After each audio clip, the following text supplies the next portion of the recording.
Each person has one turkey in their life that stands out above all the rest. The story of how you killed him and what he was when you killed him. And I think that to me is important. 2 years out of having open heart surgery, I just go ahead and skin on down and slide in the water. And let me tell you something, fellas, it was cold. And I breaststroked out to my turkey, got him by the left hand, which I couldn't do today because of my shoulders anyway, and I side stroked back to the bank. And when I get up there to the top, he's laying bottom upwards like this right here with both his legs, but I'm looking over here, and the spurs are like 1.9/16. So the longest spur I'd ever killed. Coach, I want to start with you. Are you guys more of a individual? Are you more of a beard guy or a spur individual, like longer spurs or longer beards? What do y'all have one that you fake? I like them both. I like a long beard and I like a long spur, and I mean, still, they're both trophies. You know what I'm saying? Yeah. That's the great thing about a turkey. Old deer's just got one rack over there, you know, and a turkey's got two trophies. Tell him about the hat. The guy asked you, you had some 3/4 and you told me one time I was up there at Nashville years ago and I had my hat on, and this guy was older than me, and like I said, I'm there now. I'm an old guy, but he come up to me and he said, "Son, you ain't got no long spurs on that hat, do you?" And I thought to myself, and I guess I was kind of being ugly and kind of cocky at the same time. And I don't know why I said it, but I looked at him and I said, where I come from, I said, a turkey don't live long enough to get a long spur. And we kind of got a laugh out of that right there. But, you know, and that's the truth, you know. Most of the time, a turkey don't live long enough to get a long spurs. I like spurs. Me too. I like length of them, long spur. Yeah, that is the fun part about running up on a turkey too. Is you see his beard and he's flopping and everything. And a lot of times you can't see his feet right off the bat, and then he settles down and you see the spur, and you're like, oh man. Yeah, that'll get you excited, doesn't it? Yes. About to do a backflip in the woods. Y'all might not want to do this, but I'm gonna mention this to you, and talking about stories and telling. And maybe he'll tell you the story, but each person has one turkey in their life that stands out above all the rest. The story of how you killed him and what he was when you killed him. And I think that to me is important.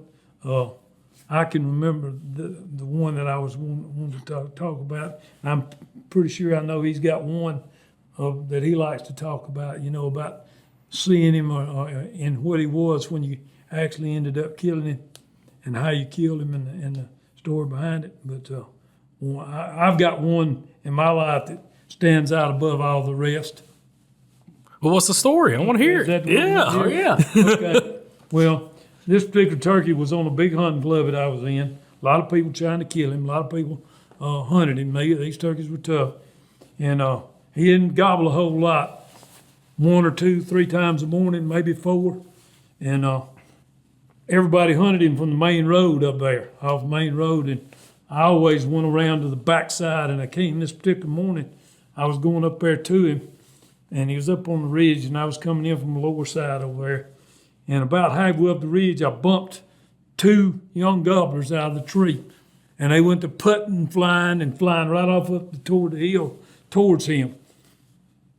So I just stopped right where I was, and I said, "You wasting your time going after that turkey right now. You need to, go somewhere else. Come back."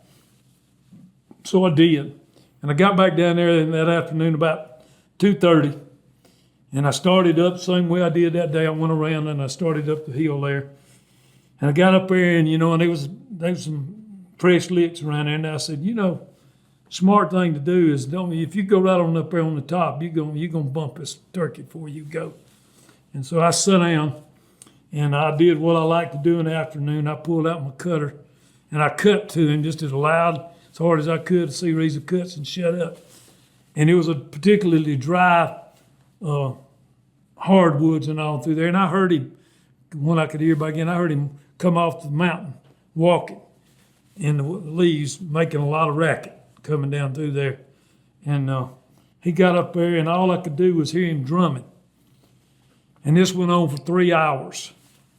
And finally, I saw just his back up there on the little point up there, and I could see a little bit of his fan, and got a glimpse of him and all.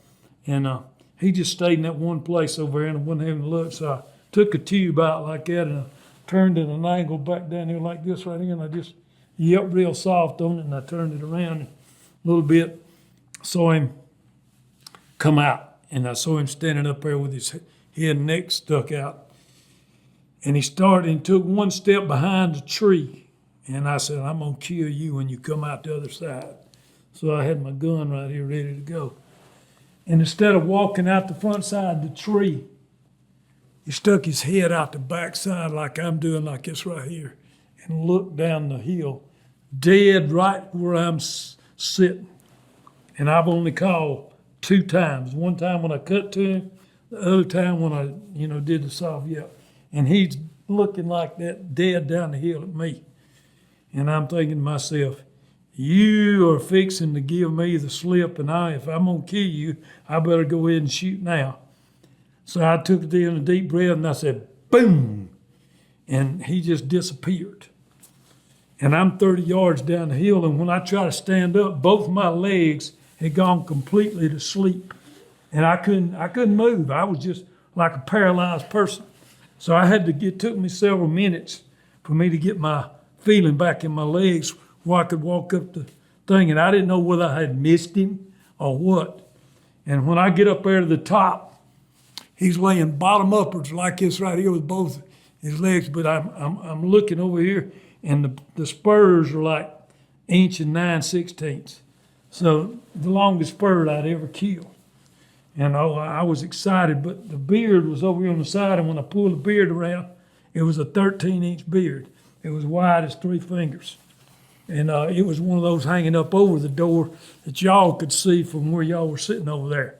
So in one particular time, and I got so excited, it was late in the afternoon, and had a pretty good little walk. I had an old Blazer truck, and I wished I still had it back again. But I got to my truck, and there was a little store up the road there, and I knew it closed, and I wanted to weigh him to see what he weighed. Before I got there, and I stuck my gun up at Remington 1100, stuck it up against the tree, jumped in the truck, took off with my turkey, and I get up there to the store, and we weigh the turkey in, and I realized then, hey, Coach, you left your gun down there against that tree down there in the woods, because I got so excited about that turkey, but he ended up being 13-inch beard and an 1 9/16 spurs. Mm-hmm. And that's the one that if you say one turkey in your life, you'll never forget or always remember. That's the one that always sticks out to me is number 1 on the list. Oh, that's awesome. And the way you killed him, too. Bo, what about you? I probably just told you the story about that 120 days. Yeah. Legendary turkey. I remember that. Yeah. Now, Of course, there's a lot of them. I remember a lot of them, but You, there's a lot of good memories. 56 years worth of them. that's the one thing that I do want to mention is, have you ever heard of swimming for turkeys? Crossing a creek? Or- Swimming. I mean, Going swimming for a turkey. no. Well, you're looking at a man that did it. And this happened in 2008. In 2006, I had open heart surgery. So I'm 2 years out of open heart surgery. And so I'm by myself. April the 8th, I believe, April the 8th, I'm hunting down there on the hunt club, and it's land and water, backwater right here on the lake. And this particular turkey, he gobbled one time in the afternoon when he flew up on the roost. So the next morning, I'm over there pitch black dark, I'm sitting in his lap. Well, he flies down, but he's got a bunch of hens with him. Well, finally, here come the hens and here come the gobbler, but he's back behind him and he's in a full strut. And the one disadvantage of the tube, once you drop it down and you don't have anything in your mouth, you don't have any way of getting him out of a strut sometime. Well, I couldn't get him out of the strut. And he kept getting closer and the hens getting closer. So finally I said, I got to shoot him in full strut. Didn't want to. So when I busted him, he fell off the side of the hill and I heard him go down the hill, but I heard him hit the water down at the bottom of the hill. So I run down the bottom of the hill, and where he's at, he's about 2 yards out in the water. And where I'm standing, when the first step in the water is over my waist deep, and the second step's over my head. And he flounders out in the middle of the slough about 15 yards and dies. And so I'm sitting here 15 yards from a turkey. He's out in the slough there with his wings out, and he's dead. He's floating. And I'm thinking to myself, and this is a real good turkey. I mean, he had a great beard, great set of spurs on him. And I'm saying, what am I going to do? I mean, my turkey's going to get out there. And I said, pretty soon he's going to sink. I said, I said, I don't know who to call or what to do. I said, the only thing I know to do is just strip down and swim out there and get him. So April 8th, 2 years out of having open heart surgery, I just go ahead and skin on down and slide in the water. And let me tell you something, fellas, it was cold.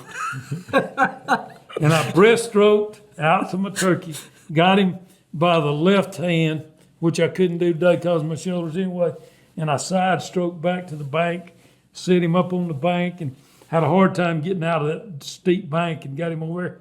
And I wore an old pair of sweatpants under my camo pants, and I dried myself off and dried him off. Nothing looks worse than an old turkey when he's soaking wet. It's a wonder some bass fishermen hadn't come around that point and seen you. Yeah. Soaking wet. But anyway, I got my turkey. But of course, I wouldn't tell my wife anything about that for probably 2 years before I got enough nerve to tell her what I finally did, because I got to thinking about it. You know, if I'd have had a cramp or if I'd have had another heart attack or something had happened, I'd have went to the bottom and nobody had ever found me. You know what I'm saying? But a turkey hunter, that just goes to show you that a turkey hunter will do some crazy, crazy, crazy things, you know, to get his turkey. That's awesome. Man, the things we do for birds, man. That's exactly right. Things we do for birds.